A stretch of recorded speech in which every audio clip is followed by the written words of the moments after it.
ஆச்சி அதிரசமா விடுங்க, கையில தட்டி சூடான எண்ணெயில பொரிச்சா அதிரசம் ரெடி. வெளிநாடுகளில் இருந்து அமெரிக்காவில் இறக்குமதியாகும் லாரிகளுக்கு 25% வரி விதிக்கப்படும் என்று அந்நாட்டு அதிபர் ட்ரம்ப் அறிவித்துள்ளார். இதுகுறித்து அவர் வெளியிட்டுள்ள பதிவில், வெளிநாடுகளில் இருந்து இறக்குமதியாகும் அனைத்து நடுத்தர மற்றும் கனரக லாரிகளுக்கும் 25% வரி விதிக்கப்படும் என்று குறிப்பிட்டுள்ளார். இந்த வரி விதிப்பு வரும் நவம்பர் 1ஆம் தேதி முதல் அமலுக்கு வரும் என்றும் அவர் தெரிவித்துள்ளார். கத்தார் தலைநகரான தோஹாவில் நடைபெறும் கத்தார் இந்தியா கூட்டு ஆணைய கூட்டத்திற்கு இணை தலைமை தாங்குவதற்காக 2 நாள் பயணமாக மத்திய அமைச்சர் பியூஷ் கோயல் அங்கு சென்றுள்ளார்.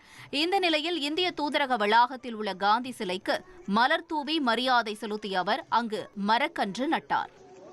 மேற்கு வங்கத்தின் வடக்கு பகுதியில் அமைந்துள்ள டார்ஜிலிங்கில் ஏற்பட்ட நிலச்சரிவு மற்றும் வெள்ளம் மனிதனால் உருவாக்கப்பட்டது என கூறி மத்திய அரசை மமதா பானர்ஜி கடுமையாக விமர்சித்துள்ளார்.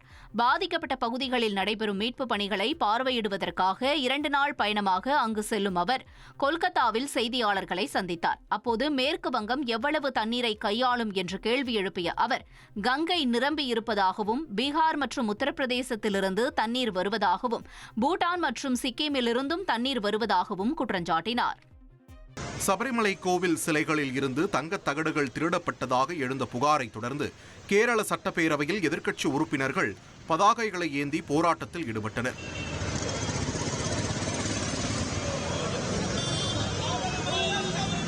எதிர்க்கட்சிகளின் போராட்டத்தை தொடர்ந்து கேள்வி நேரம் ரத்து செய்யப்பட்டு சபை தற்காலிகமாக ஒத்திவைக்கப்பட்டது.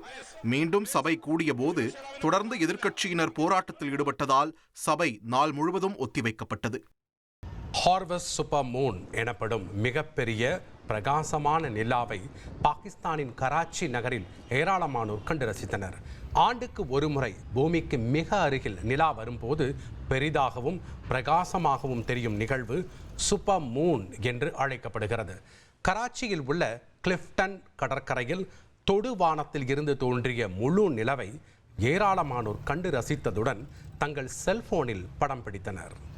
நடிகரும் இயக்குனருமான பிரதீப் ரங்கநாதன் நடிப்பில் இயக்குனர் விக்னேஷ் சிவன் இயக்கத்தில் உருவாகும் LIK திரைப்படத்தின் ரிலீஸ் தேதி மாற்றப்பட்டுள்ளது. இப்படம் அக்டோபர் 17ஆம் தேதி வெளியாக இருந்தது.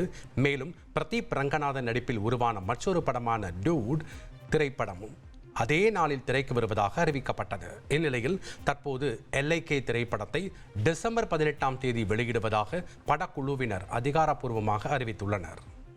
ஆச்சி அதிரசமா விடுங்க, கையில தட்டி சூடான எண்ணெயில பொரிச்சா அதிரசம் ரெடி.